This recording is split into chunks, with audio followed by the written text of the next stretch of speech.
آسان درس قرآن نحمده ونصلي ونسلم على رسوله الكريم اما بعد فاعوذ بالله من الشيطان الرجيم بسم الله الرحمن الرحيم قد سمع الله قول التي تجادلك في زوجها وتشتكي الى الله والله يسمع تحاوركما ان الله سميع بصير۔ بے شک اللہ نے اس عورت کی بات سن لی جو اپنے شوہر کے معاملے میں آپ سے بحث کر رہی ہے اور اللہ کی بارگاہ میں شکایت کرتی ہے، اور اللہ تم دونوں کی گفتگو سن رہا ہے۔ بے شک اللہ خوب سننے والا، خوب دیکھنے والا ہے۔ اس آیت کریمہ کا تفسیر کل ہم سماعت کر چکے تھے۔ ایک بات جو بتانا میں رہ گئی تھی اور وہ وقت ختم ہو گیا تھا، اس آیت کریمہ یہ کیونکہ حضرت خولہ بنت ثعلبہ رضی اللہ تعالیٰ عنہ کی وجہ سے یہ نازل ہوئی اور زہار کے احکام نازل ہوئے۔ حضرت خولہ بنت ثعلبہ رضی اللہ تعالیٰ عنہ کو حاصل ہونے والی اس خصوصیت کی وجہ سے، یعنی انہی کی وجہ سے یہ آیت کریمہ نازل ہوئی، تو صحابہ کرام رضوان اللہ تعالیٰ علیہم اجمعین آپ کا بہت احترام کیا کرتے تھے۔ حضرت فاروق اعظم اپنے دور خلافت میں ایک بار یہی صحابیہ کے قریب سے گزرے۔ اس وقت آپ دراز گوش پر سوار تھے اور لوگوں کا ایک ساتھ ہجوم تھا اور آپ امیر المؤمنین تھے۔ حضرت خولہ بنت ثعلبہ نے فاروق اعظم کو روک لیا اور نصیحت کرتے ہوئے کہا، اے عمر، تجھے وہ دن یاد ہے جب تمہیں عمیر کہا جاتا تھا، پھر عمر کہا جانے لگا، اور اب تمہیں لوگ امیر المؤمنین کہنے لگے، تو آپ کہنے لگیں، اے عمر رضی اللہ تعالیٰ عنہ، اللہ سے ڈرتے رہا کرو۔ جو شخص موت پر یقین رکھتا ہے اسے اندیشہ رہتا ہے کہ کوئی چیز رہ نہ جائے۔ یہ جملہ دیکھیے گا کتنا قابل غور ہے۔ فرماتی ہیں کہ جو شخص موت پر یقین رکھتا ہے اسے خطرہ ہر وقت لگا رہتا ہے اپنے آپ سے کہ کوئی چیز رہ نہ جائے، اور جسے حساب کا یقین ہوتا ہے وہ عذاب سے ڈرتا ہے۔ حضرت عمر رضی اللہ تعالیٰ عنہ کھڑے ہو کر اس صحابیہ کی باتوں کو سنتے رہے۔ جب کافی وقت گزر گیا تو جو آپ کے ساتھ لوگ تھے تو لوگوں نے عرض کی، اے امیر المؤمنین، اس بڑھیا کے لیے آپ اتنی دیر کھڑے رہیں گے؟ تو آپ نے کیا فرمایا؟ آپ رضی اللہ تعالیٰ نے فرمایا، خدا کی قسم، اگر یہ مجھے صبح سے شام تک روک کر رکھے تو میں کھڑا رہوں گا اور صرف نماز کے وقت اس سے رخصت لوں گا۔ کیا تم جانتے نہیں کہ یہ بوڑھی خاتون کون ہے؟ تو لوگوں نے کہا، ہم نہیں جانتے۔ تو آپ نے فرمایا، یہ حضرت خولہ بنت ثعلبہ رضی اللہ تعالیٰ عنہ ہے کہ جس کی فریاد کو اللہ نے ساتوں آسمانوں کے اوپر سنا۔ یہ کیسے ہو سکتا ہے کہ اس کی بات رب العالمین سنے اور عمر اس کی بات کو نہ سنے؟ اللہ اکبر، کیا مقام ہے! اور صحابہ کس طرح احترام کیا کرتے تھے کہ جس کی وجہ سے۔ اور فاروق اعظم کون ہے کہ جن کی ابھی وہ رائے دیتے تھے حضور کی بارگاہ میں، اللہ قرآن نازل کر دیا کرتا تھا۔ فاروق اعظم کی بھی شان یہی ہے کہ 21 آیات جو ہیں قرآن کی، جو فاروق اعظم نے حضور کی بارگاہ میں عرض کیا، رب کریم نے انہی الفاظ میں قرآن کو نازل کر دیا۔ تو یہ فاروق اعظم ہے۔ اب سنیے دوسری آیت کریمہ، اللہ رب العالمین نے ارشاد فرمایا، الذین یظاہرون منکم من نسائہم ما ہن امہاتہم، تم میں سے وہ لوگ کہ جو اپنی بیویوں کو اپنی ماں جیسی کہہ بیٹھتے ہیں، فرمایا ما ہن امہاتہم، وہ ان کی مائیں نہیں، ان امہاتہم الا اللائی ولدنہم، ان کی مائیں تو وہی ہیں جنہوں نے انہیں جنم دیا۔ وَإِنَّهُمْ لَيَقُولُونَ مُنْكَرًا مِنَ الْقَوْلِ وَزُورًا، اور بے شک وہ ضرور ناپسندیدہ بالکل اور بالکل جھوٹ بات کہتے ہیں۔ وَإِنَّ اللَّهَ لَعَفُوٌّ غَفُورٌ، اور بے شک اللہ ضرور بہت معاف کرنے والا، بہت بخشنے والا ہے۔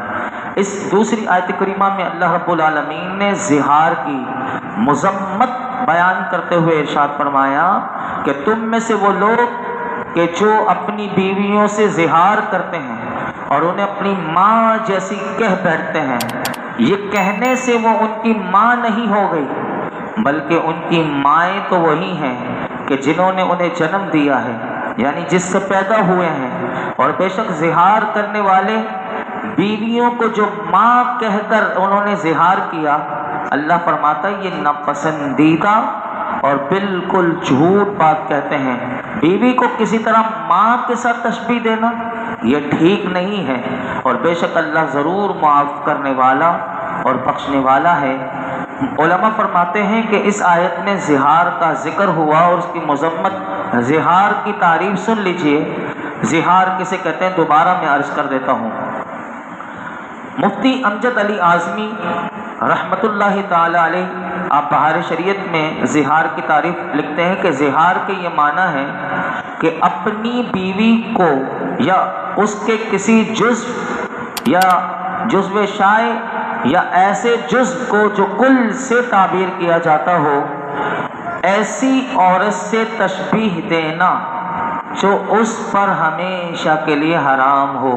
اب یہ جتنے محارم رشتے ہیں تو یہ رشتے اس کے اوپر حرام ہیں، تو فرمایا کسی سے بھی ایسی عورت سے تشبیہ دینا، صرف ماں نہیں، اس میں بہن بھی آ سکتی ہے، جو اس کے محارم میں جو رشتے آتے ہیں ان، تو فرمایا ایسی عورت سے تشبیہ دینا جو اس کے لیے حرام ہو، یا اس کے کسی ایسے عضو سے تشبیہ دینا کہ جس کی طرف دیکھنا حرام ہو۔ مثلا بیوی سے کہے کہ تو مجھ پر میری ماں کی مثل ہے، جیسے میری ماں ہے ویسے تو ہے، یا یوں کہے کہ جیسے تیرا سر یا تیری گردن یا تیری نصف باڈی میری ماں کی پیٹھ کی مثل ہے، یہ زہار کہلاتا ہے۔ اس سے متعلق شرعی احکام بہت ہیں، ابھی شاید آپ کے سمجھ میں بھی نہ آئے، لیکن میں عرض کر دیتا ہوں، اگر سمجھ میں آ جائے تو بہت اچھی بات، نہ آئے تو پوچھ لیجئے گا، ورنہ آپ خود بھی اس کو پڑھ سکتے ہیں۔ بہار شریعت اٹھائیے، 8واں حصہ ہے اور وہاں پورا تفصیلاً بیان ہے زہار کا۔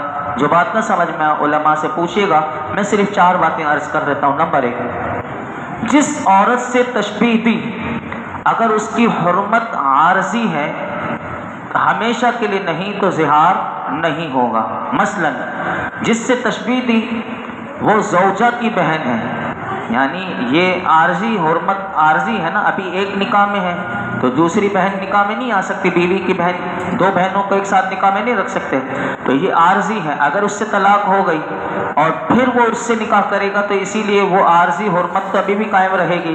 تو علماء نے کہا مثلا تشبیہ دی اس نے اس طرح کہ زوجہ کی بہن، یا جس کو اس نے 3 طلاقیں دی ہیں، یا مجوسی یا بت پرست عورت ہے کہ یہ مسلمان یا کتابیہ ہو سکتی ہے، ان کی حرمت دائمی ہونا نہ ہونا یہ ظاہر ہے کہ یہ بعد میں مسلمان ہو سکتے ہیں۔ اگر جس عورت سے تشبیہ دی اگر اس کی حرمت عارضی ہے تو ہمیشہ کے لیے زہار نہیں ہوگا۔ یہ بات پہلی بات۔ دوسری بات یہ کہ محارم سے مراد عام ہے، یعنی بالکل عام، نسبی ہوں یا رضائی ہوں یا سسرالی رشتے سے ہوں۔ مثلا ماں، بہن، پھپھی، لڑکی، رضائی ماں، بہن وغیرہ، زوجہ کی ماں جو اس کی ساس ہوئی، اسی طرح لڑکی، اور جبکہ زوجہ مدخولہ یعنی جس سے اس نے حق زوجیت ادا کیا اس کی بیٹی، اسی طرح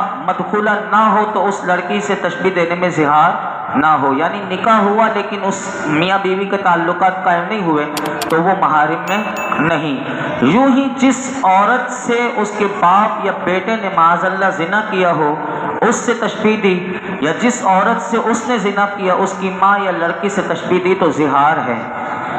تیسری بات کہ عورت اگر زہار کرے تو زہار ہوگا یا نہیں ہوگا، یعنی مرد اگر یہ کہے کہ تو میری ماں کی مثل ہے تو زہار ہوگا۔ اگر عورت اس طرح کہے کہ مثلا اپنے خاوند سے یوں کہے کہ تو مجھ پر ایسے ہے جیسے میرے باپ کی پشت، یا میں تجھ پر ایسی ہوں جیسے تیری ماں کی پشت، تو زہار ہوگا نہیں ہوگا؟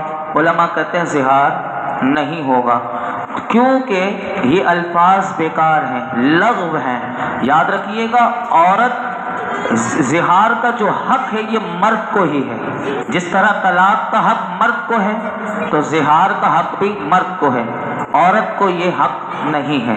چوتھی بات سنیے کہ زہار کا حکم یہ ہے کہ جب تک کفارہ نہ دے دے اس وقت تک، اب جو اس کی بیوی ہے اگر اس نے زہار کر لیا تو اس وقت تک اس عورت سے دوبارہ جماع کرنا، شہوت کے ساتھ اس کا بوسہ لینا اور دیگر جس طرح ہے تو یہ جائز نہیں۔ کفارے سے پہلے جماع اگر کیا تو توبہ کرے گا اور اس کے لیے کوئی دوسرا کفارہ واجب نہیں ہوگا، لیکن خبردار اس عورت کو کیا جائے گا کہ وہ اپنے قریب مرد کو نہ آنے دے جب تک کہ وہ کفارہ ادا نہ کرے۔ اور کفارہ کیا ہے وہ آگے آ رہا ہے، ابھی سنیے، اب کفارے کی آیات آئیں گی آگے۔ اللہ رب العالمین نے ارشاد فرمایا کہ والذین یظاہرون من نسائہم ثم یعودون لما قالوا فتحریر رقبۃ من قبل ان یتماسا ذالکم توعدون بہ واللہ بما تعملون خبیر۔ اور وہ جو اپنی بیویوں کو اپنی ماں جیسی کہیں پھر اپنی کہی ہوئی بات کا تدارک تلافی کرنا چاہیں تو اس کا کفارہ میاں بیوی کے ایک دوسرے کو چھونے سے پہلے ایک غلام آزاد کرنا ہے۔ یہ وہ ہے کہ جس کی تمہیں نصیحت کی جاتی ہے اور اللہ تمہارے کاموں سے خوب خبردار ہے۔ اس سے پہلی آیت میں زہار کی مذمت ہوئی، اب یہاں سے زہار کا شرعی حکم اللہ تعالیٰ نے خود بیان کیا۔ چنانچہ مختصر خلاصہ اس کا یہ ہے کہ اللہ رب العالمین نے ارشاد فرمایا کہ وہ لوگ کہ جو اپنی بیویوں سے زہار کریں اب اس زہار کو توڑ دینا چاہتے ہیں کیونکہ اس کی وجہ سے حرمت کو ختم کر دینا چاہتے ہیں تو ان پر اللہ رب العالمین نے ارشاد فرمایا کفارہ دینا لازم ہے۔ یہ دیکھیے یہ سزا دی گئی کہ کہا کیوں، اب یہ سزا پوری کرنی پڑے گی۔ اس کا سزا کیا ہے؟ کفارہ۔ تو فرمایا کہ ان پر ضروری ہے اب میاں بیوی ایک دوسرے کو چھونے سے پہلے یعنی شوہر جو ہے وہ ایک غلام آزاد کرے۔ اللہ فرماتا ہے یہ وہ حکم ہے کہ جس کے ذریعے تمہیں نصیحت کی جاتی ہے تاکہ تم دوبارہ زہار نہ کرو اور اللہ کے عذاب سے ڈرو، اور یہ بات یاد رکھو اللہ تمہارے کاموں سے خبردار ہے، وہ تمہیں ان کی جزا دے گا۔ لہٰذا اللہ رب العالمین نے تمہارے لیے شریعت کی جو حدود مقرر کی ہے اس کی حفاظت کرو اور اللہ کی کسی حد کو نہ توڑو۔ اب یاد رکھیے کہ علماء فرماتے ہیں کہ زہار کرنے والا جماع کا ارادہ کرے، جو میاں بیوی کے تعلقات ہوتے ہیں تو کفارہ اس کے لیے واجب ہے، لازمی ہے۔ اگر یہ چاہے کہ وطی نہ کرے اور عورت اس پر حرام ہی رہے تو کفارہ واجب نہیں، اور اگر ارادہ جماع تھا مگر زوجہ مر گئی تو واجب نہ رہا۔ جب غلام پر قدرت ہے، اب اس بات کو سمجھیے گا، سمجھنے کی کوشش کیجیے گا کہ جب غلام پر قدرت ہے اگرچہ وہ خدمت کا غلام ہو تو کفارہ آزاد غلام کرنے سے ہی ہوگا، اور اگر غلام کی استطاعت نہ ہو اور خواہ ملتا بھی نہیں یا اس کے پاس دام بھی نہیں تو کفارے میں پے در پہ مسلسل 2 مہینے کے روزے رکھے، اور اگر اس کے پاس خدمت کا غلام ہے یا مقروض ہے اور دین قرض ادا کرنے کے لیے غلام کے سوا کچھ نہیں تو ان صورتوں میں بھی روزہ وغیرہ سے کفارہ ادا نہیں ہوگا بلکہ غلام ہی آزاد کرنا ہوگا۔ اب یہ دیکھیے کیسا، یہ جو کل میں انشاءاللہ آیات آئے گی اب جو روزے کے حوالے سے اسی میں یہ ساری باتیں دوبارہ آئیں گی کہ کس کس صورت میں جو اللہ نے ترتیب رکھی ہے اسی ترتیب کے مطابق کفارہ ادا کرنا پڑے گا۔ اگر کوئی غلام دینے کی قدرت رکھتا ہے تو وہ روزے نہیں رکھ سکتا، اور روزے رکھ سکتا ہے تو پھر وہ مسکینوں کو کھانا نہیں کھلا سکتا، اور مسکینوں کو کھانا کھلانے کی طاقت ہے تو پھر وہ روزے، اس طرح کے پورے مسائل جو ہیں وہ کل آئیں گے انشاءاللہ۔ تو یہاں پر اگر جو بات سمجھ میں آئی یہ والی بات دوبارہ سن لیجئے کہ جب غلام پر قدرت ہے اگرچہ وہ خدمت گار کا ایک ہی اس کے پاس غلام ہے تو کفارہ اسے آزاد کرنے سے ہی ہوگا۔ یہ اللہ رب العالمین نے ارشاد فرمایا۔ اگر غلام کی استطاعت نہ ہو اور خواہ ملتا بھی نہیں یا اس کے پاس طاقت نہیں، دام نہیں، تو کفارے میں پے در پہ مسلسل 2 مہینے وہ روزہ رکھے گا۔ اور اگر اس کے پاس خدمت کا غلام ہے اور یا پھر وہ قرض دار ہے اور قرض ادا کرنے کے لیے اس کے پاس غلام کے سوا کچھ بھی نہیں، تو ان صورتوں میں بھی روزے وغیرہ سے کفارہ ادا نہیں ہوگا، بلکہ غلام ہی اسے آزاد کرنا پڑے گا۔ یہ وہ مسائل ہیں کہ جو علماء کرام کی بارگاہ میں جب بندہ آتا رہتا ہے یا پڑھتا رہتا ہے تو اسے یہ مسائل آہستہ آہستہ یاد ہو جاتے ہیں۔ یکدم سننے سے ہو سکتا ہے نہ بھی سمجھ میں آئے، یا ہو سکتا ہے کہ ابھی سنا نکل بھی جائے، لیکن انشاءاللہ پڑھیے، فقہ کے مسائل وابستہ رہیے۔ یہ جو بہار شریعت وغیرہ ہے، انسان جب نکاح کرتا ہے تو اسے طلاق کے معاملات ضرور پڑھنے چاہیے، کیونکہ ہمارے معاشرے میں لوگ نکاح کرتے ہیں لیکن انہیں نہ نکاح کے بارے میں پتہ ہوتا ہے، نہ وہ طلاق کے مسائل سیکھتے ہیں، اور طلاقیں ہو بھی رہی ہوتی ہیں انہیں پتہ بھی نہیں ہوتا۔ اگر کہیں پھولے بھٹکے سے اگر کبھی کوئی مسئلہ سن لیا تو پھر کبھی کسی کو چوٹ لگتی ہے تو پھر وہ جا کر پوچھتا ہے، تو پھر اسے پتہ چلتا ہے کہ میری تو طلاق کب کی ہو گئی اور میرا یہ عرصہ دراز سے میرا رہنا یہ تو حرام رہا۔ پھر جا کے وہ افسوس کرتے ہیں، اور ایسا افسوس کرنے کی کوئی وہ مطلب توبہ کر لے تو اچھی بات ہے، لیکن اتنا عرصہ وہ گناہ گار ہوتے ہیں، تو ایسے نہیں کرنا چاہیے، کیونکہ ہر مسلمان ہے تو اس کے لیے دین کے ضروری ابتدائی مسائل سیکھنا یہ ضروری ہے۔